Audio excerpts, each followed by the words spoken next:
Bismillahirrahmanirrahim, salam alaikum wa rahmatullahi ta'ala wa barakatuhu. Que la paix soit avec vous. Bonne journée, bon commencement de journée pour les gens qui vont voir cet enregistrement la nuit.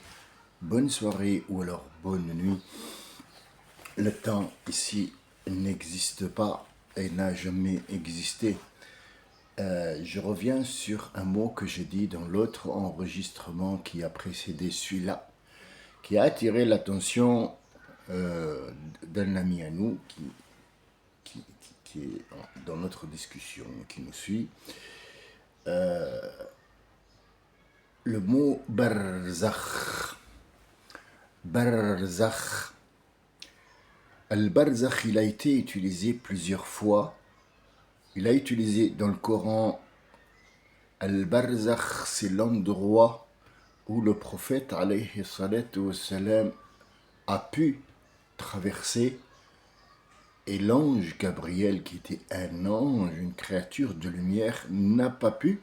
Il lui a dit, si je traverse avec toi, moi je brûle, et toi, tu peux passer parce que c'est ton Dieu qui t'a doté de ce pouvoir de supporter ce barzakh. Qu'est-ce que ce barzakh et comment il a utilisé encore une fois pour l'eau dans Sourate Ar-Rahman. Baynahuma barzakhun la yaltaqiyan. Il parlait de l'eau ici, en surface, mais quand on va plus profond que ça, on va voir un petit peu la métaphore, exploser les sens. On va trouver que c'est pas vraiment l'eau qui est ici, c'est pas l'eau. Il ne parle pas d'eau. L'eau, c'est une entrée. L'eau, effectivement, il y a deux eaux qu'on va voir. Ils sont au nombre de 11 ou 12, si ma mémoire est bonne. Vous allez sur Internet, vous tapez quels sont les endroits où deux eaux se rencontrent, mais ne se mélangent pas. C'est le commandant Cousteau, il n'y a pas très très longtemps, qui a découvert ça et qui a été ébloui. Et à ce qu'on rapporte, c'est pas intéressant pour nous, c'est intéressant juste pour lui, que le commandant Cousteau, qui était, vous savez, le monsieur au bonnet rouge et à la pipe dans la bouche, le premier qui a fabriqué les bouteilles d'air comprimé pour pouvoir aller explorer au fond de l'eau. Bon, c'est pas le premier, mais c'est lui qui les a améliorés et qui est un très grand explorateur des fonds marins et tout ce qui concerne les mers. Donc, il a écrit dans son livre qu'il ne pouvait pas ne pas y avoir de Dieu dans ce monde ou ailleurs, parce que ce que lui a vu défie et dépasse l'entendement scientifique. Qu'est-ce qu'un barzakh? Pourquoi deux eaux qui sont fabriquées de la même chose, qui ont les mêmes molécules peut-être différentes, un peu plus de sel, un peu moins de sel, ne se rencontrent pas, ne se mélangent pas? Ça pourrait être impossible. Ce qui m'a attiré la puce à l'oreille, quand j'étais jeune, on était en cours de physique, j'avais 15 ans, c'était les premiers cours de physique chimique.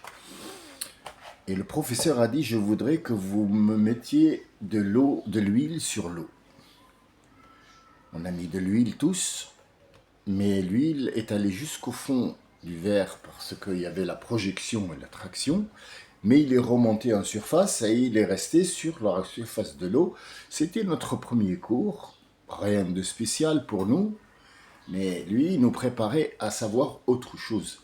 C'est à peu près l'image que je vous donne maintenant du professeur qui nous apprend à mettre un haricot ou un pois chiche. Qui de vous n'a pas à l'école fait l'expérience de mettre un pois chiche dans la terre ou dans le coton à l'époque et on l'a laissé pousser dans la salle de classe pour nous dire voici comment les racines et ainsi de suite? Qui?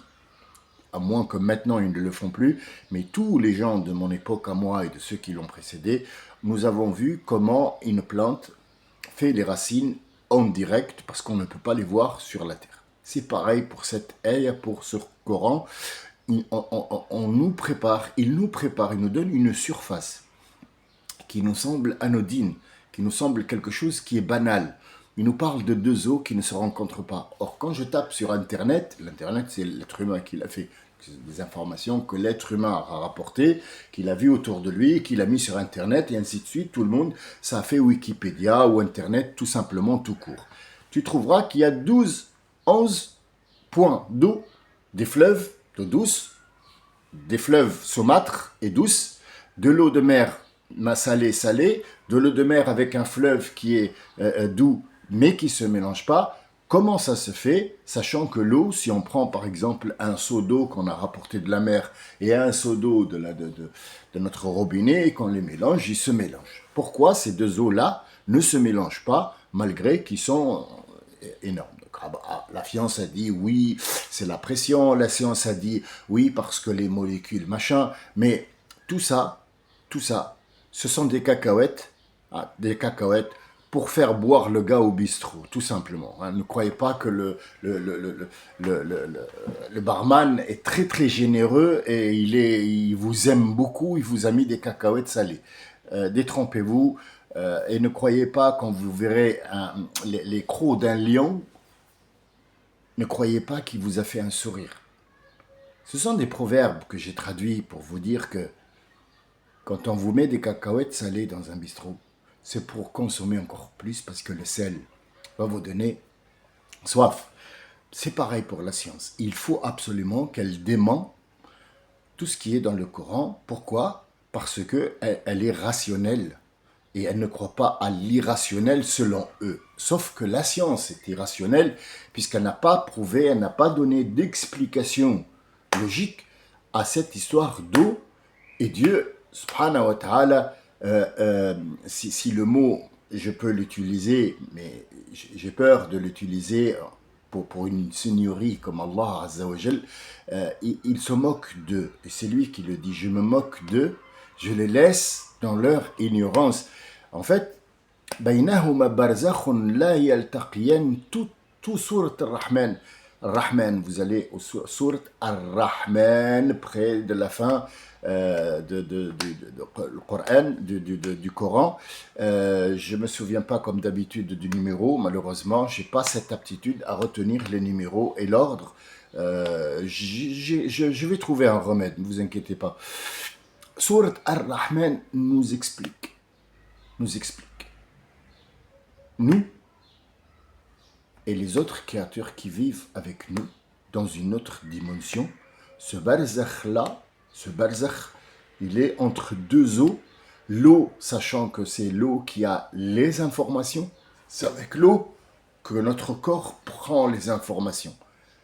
Donc l'eau, une goutte d'eau peut contenir 3000 gigas. Je dis toujours 3000, mais sachez que moi, je ne suis pas un scientifique avec un microscope où j'ai passé toute ma vie à voir cette eau, ce que les autres ont fait, mais il y a d'autres scientifiques qui se sont penchés sur l'eau et qui ont trouvé qu'ils pouvaient avoir plus. Maintenant, on a des clés USB qui vont jusqu'à 25, 500, 600 et 1000 gigas. Il y a même des disques durs qui maintenant ont 5000 gigas. C'est énorme. C'est le travail d'une personne toute sa vie sur l'ordinateur. Et il va encore chercher un autre disque dur, 5000 gigas, pour mettre des films, des algorithmes, et ainsi de suite, jusqu'à arriver à l'état qui va utiliser un combiné d'ordinateurs avec qui bouffe énormément d'énergie pour pouvoir contenir toutes les informations de toute cette population, et il faut au moins 1 kilomètre, voire 2 kilomètres d'ordinateurs, des blocs, qui sont ventilés 24 heures sur 24 parce qu'ils surchauffent pour avoir de la main. Tout ça, une goutte d'eau peut le contenir. Donc nous restons humbles, on va dire 3000 gigas sur une goutte d'eau. Donc notre information à nous, nos informations, c'est avec l'eau. Or, les autres créatures sont créées de feu. On ne peut pas les voir. بينهما برزخ لا يلتقيان. Qu'est-ce que c'est que ce mot barzakh qui a été utilisé pour le voile Le voile a été, hijab a été utilisé quand notre prophète alayhi salatu wassalam, est allé entre lui et Dieu, il y avait un hijab. Alors est-ce qu'un hijab, ça veut dire un foulard d'une dame? Non, ça prend le même mot. Hijab, c'est quelque chose qui couvre l'autre partie où on ne peut pas le voir. Est-ce qu'il est créé de feu? Est-ce qu'il est créé de lumière? Est-ce qu'il est créé d'atomes, de cellules? On ne sait pas. Mais on s'imagine que c'est céleste. C'est des choses qu'on ne comprend pas. Or, dans la vie, il y a des choses aussi que l'on ne comprend pas, que la science ne peut pas et ne pourra jamais, jamais trouver ce que c'est. Comme je vous ai dit, l'électricité, personne ne peut me montrer un petit peu d'électricité dans la main. Or, il n'y a pas que ça. Il y a les sentiments, il y a par exemple ma voix. Ma voix, vous pouvez la voir sur un CD. Comment ça se fait? Alors, le CD, on va le mettre dans un truc et il va y avoir des petites courbes qui vont faire des trous à chaque fois que les décibels de mon son vont descendre ou monter. Ça dépend de la lettre que je... A, B, C, D, E, F. C'est pas pareil. Et donc, en fait, cette boîte à musique, qui est les vibrations, va sculpter le CD que vous ne pouvez pas voir de l'œil nu. Vous avez un CD qui brille, comme le CD du disque dur. Si vous avez eu l'occasion de voir ou de démonter un disque dur, vous avez, on dirait, un miroir. Il est tellement lisse, il est tellement brillant, il est tellement, même si vous l'approchez, vous le regardez, il est tellement lisse que vous vous dites comment ça se fait qu'on peut lire. Eh bien, écoutez, détrempez-vous parce qu'avec un microscope, vous allez voir que ce lissage de ce disque est loin d'être ce que vous avez imaginé. Il n'est pas lisse, il est poreux. C'est le cas pour le miroir aussi, c'est le cas pour les mailles de la dent, c'est le cas pour les vitres que je porte dans mes trucs. On a l'impression que c'est un lisse, mais plus lisse que ça, il n'y a pas pour l'être humain. Or, quand on s'approche avec un microscope, on trouvera que les lunettes, l'écran de télé, le miroir, tout ça, c'est poreux. Donc ma voix a été gravée.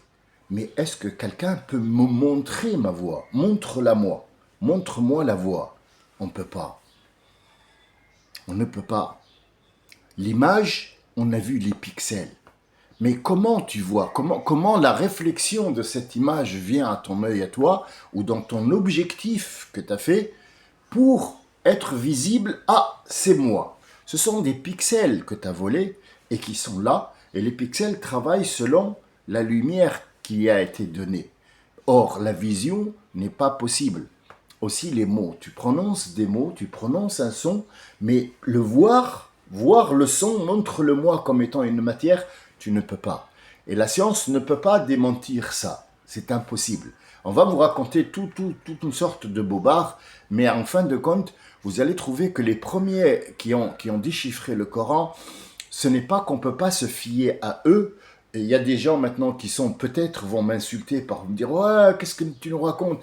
Les Sahaba, écoute-moi bien, les Sahaba n'avaient pas cette technologie. Ils savaient qu'il y avait un monde invisible, mais ils n'arrivaient pas, malgré le déchiffrage qu'ils ont fait, ils ne sont même pas arrivés à la surface. Nous, on a la possibilité d'aller plus loin. Donc, baynahuma barzakhun la yabriyan, il ne parle pas de l'eau ici, mais en même temps, il parle de l'eau ici, parle de l'eau, mais le problème qui se présente, c'est que si Dieu parle de deux eaux dans tout ce monde complexe, dans la complexité de ce monde, dans les choses qu'on voit, l'infiniment petit et l'infiniment grand, et il parle de deux eaux qui ne ça n'est plus un Dieu, c'est plus des paroles divines.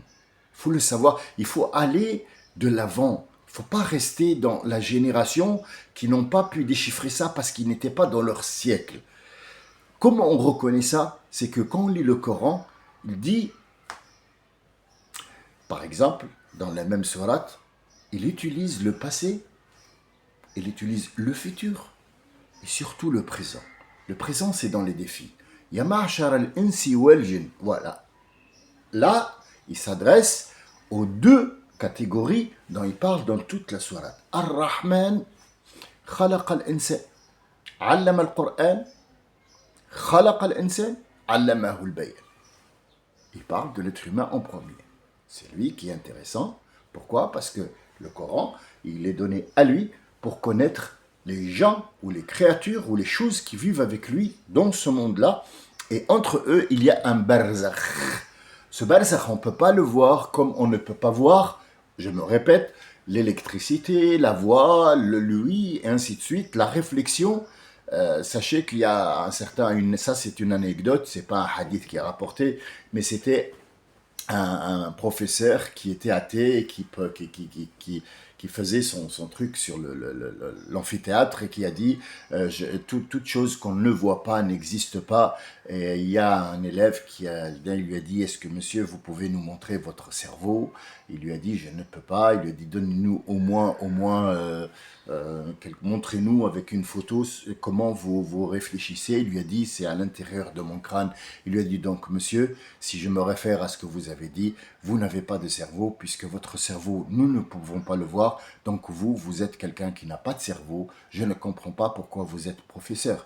C'est une anecdote, est-ce que c'est une blague, j'en sais rien du tout, mais disons qu'on va le prendre du côté clair, il y a des choses qu'on ne peut pas voir. Ce barzakh-là, c'est un mur, c'est un obstacle, c'est un champ magnétique, si tu veux, qui fait en sorte de diviser deux choses distinctes qui ne doivent pas se mélanger. Il a pris l'exemple sur l'eau, mais l'eau est toujours le moyen de parler. Dieu parle de l'eau comme étant l'information qu'il te faut pour vivre. Sans eau, tu ne peux pas vivre, et avec beaucoup, beaucoup d'eau, tu peux mourir. Quelqu'un qui, par exemple, a énormément d'informations, et j'en ai fait les frais, peut perdre la tête. Peut perdre la tête. Alors, est-ce qu'il perd la tête? Ça veut dire qu'il n'y a plus de tête sur la... Non, non. Il perd la tête, ça veut dire qu'il perd toute notion. Il va se gouffrer dans un monde où il ne peut plus reconnaître la vérité du faux.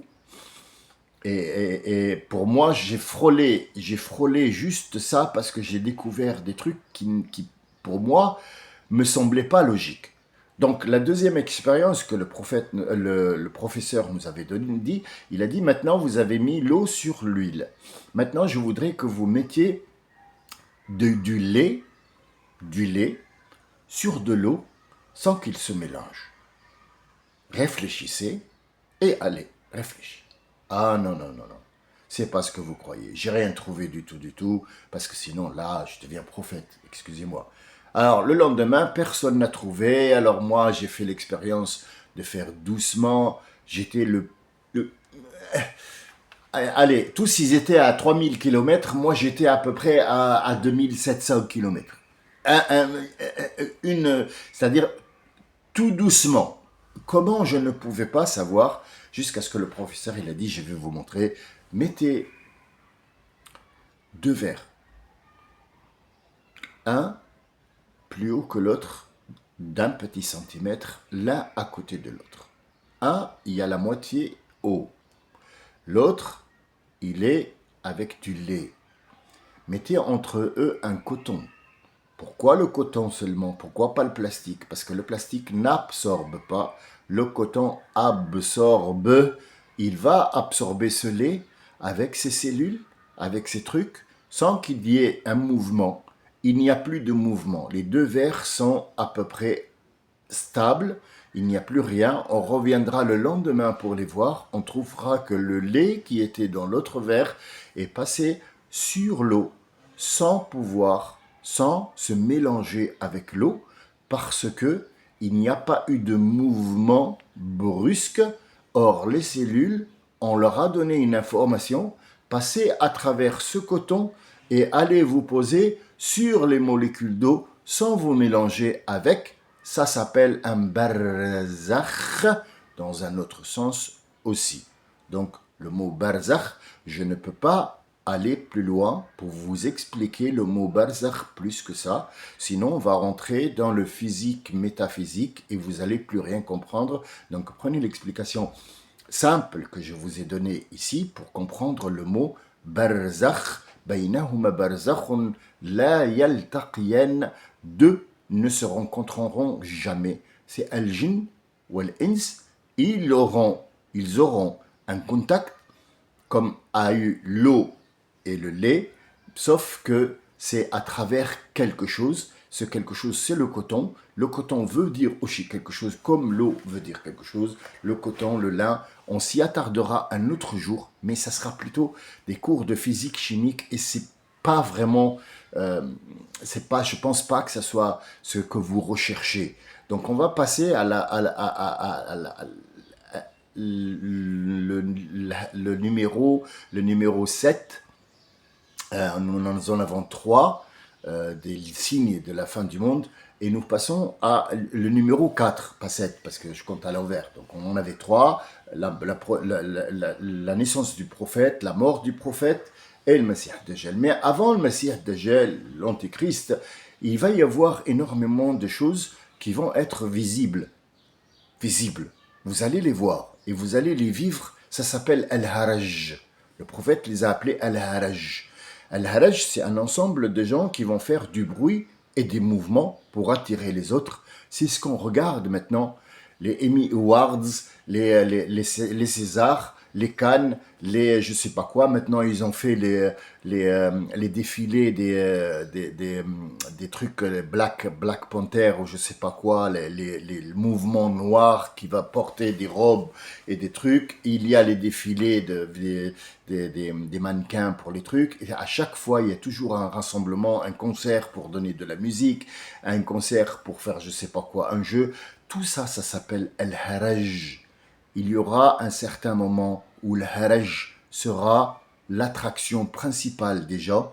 Ils laisseront, ils délaisseront tout ce qui est prière, tout ce qui est croyance, sauf s'ils ont peur, sauf s'il y a une catastrophe. Ils prieront parce qu'ils ont peur, mais quand la peur partira, ils reviendront le Haraj. Ça veut dire que 24 heures sur 24, à travers les Marseillais à la télé, jusqu'à arriver au grand concert et défilé de mode, nous sommes en perdition dans ce qu'on appelle Al-Haraj. C'est Al-Haraj, nous sommes au quatrième signe de la fin du monde, Al-Haraj. Avant-hier, ils ont créé un nouveau Haraj qui s'appelle la remise des prix des rappeurs en France. Ils ont suivi le mode américain et ils ont adopté ce mode-là et ils ont fait maintenant un emplacement où ils donnent la palme d'or pour les rappeurs et pour les gros connards et connasses qui existent. Enfin, connard, je lui ai fait une fleur. Je suis en train de lui donner un nom parce que je n'arrive pas à comprendre comment par exemple, Ice Spears peut être une idole de quelqu'un, une femme qui est black albinos et qui se teint les cheveux en rouge et qui dit défonce mon cul, elle devient connue et elle a des milliards. Donc en fait, ça c'est le cinquième signe, on va y arriver. Excusez mon langage, il est cru, mais il n'y a pas d'autre mot, il faut appeler un chat par un chat. Donc voilà, nous avons maintenant le quatrième signe, c'est Al-Haraj. Al-Haraj, c'est ce groupement de gens, je le répète pour la deuxième fois, qui font beaucoup de bruit, beaucoup de mouvements, comme le faisait Pharaon à l'époque, pour attirer l'attention du monde. Et ça, c'est la principale attraction de Messie ad-Dajjal. C'est une préparation pour qu'il intervienne, parce que quand il va intervenir, les gens auront l'habitude de ce haraj, donc il va les haraj encore plus dans un autre sens, dans un autre mode. Je vous remercie de votre écoute. Je vous revois tout à l'heure peut-être, si je suis encore en vie. Si je ne le suis pas, suivez votre chemin, cherchez, creusez. Surat al-Rahman, il parle des genoux et des êtres humains. Vous allez trouver, il vous décrit cela et il vous décrit cela au présent, dans votre vie. Il ne le décrit pas le paradis et l'enfer. Ce n'est pas le paradis, ce n'est pas l'enfer qu'il décrit, parce que s'il nous décrit l'enfer, le paradis, c'est qu'il va se démentir, puisque dans un autre ayah, il dit « Vous ne savez pas et vous ne saurez pas, et aucun œil, aucune oreille n'a entendu ou vu ce que je vous prépare au paradis. » Donc si il nous décrit le paradis dans le Coran, c'est que quelque part, il y a un problème, une faille dans le Coran, et le Coran n'a pas de faille. La faille, c'est nous. Nous sommes la faille. J'espère que vous ne faites pas partie de cette faille. Je vous remercie de votre écoute. Je vous dis salam alaikum wa rahmatullahi wa barakatuh.